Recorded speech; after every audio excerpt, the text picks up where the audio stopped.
Hi friends, welcome back to Hiteshwar vlogs. ఇప్పుడైతే మా పొలం దగ్గర చెట్లు చూపిస్తున్నాను చూడండి. దీనికి ఫ్లవర్స్ ఉన్నాయి. ఇదైతే కోకోనట్ ట్రీ, ఇంకా ఇక్కడ కోకోనట్ ట్రీ ఉంది. ఇదైతే కొత్తిమీర చెట్టు, దీనికి ఫ్లవర్స్ ఉన్నాయి చూడండి ఫ్రెండ్స్. ఇదైతే ప్రొమోగ్రానేట్ ట్రీ. ఇదే ఫ్రెండ్స్ ఇంకో కోకోనట్ ట్రీ. ఇక్కడ ఇంకొకటి ఉంది చూడండి, అక్కడ కూడా ఉంది. ఇది కొత్తిమీర చెట్టు ఇంకోటి. అదైతే మ్యాంగో ట్రీ ఫ్రెండ్స్.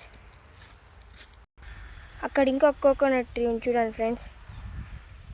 చాలా కోకోనట్ ట్రీస్ ఉన్నాయి ఇక్కడైతే. అక్కడ ఒక ఫ్లవర్ ఉంది చూడండి ఫ్రెండ్స్. ఒక 2 చెట్లు ఉన్నాయి. ఇదైతే పెద్ద కోకోనట్ ట్రీ చూడండి ఫ్రెండ్స్. ఇదే ఫస్ట్ నాటిన coconut tree. Bye friends, please like and subscribe.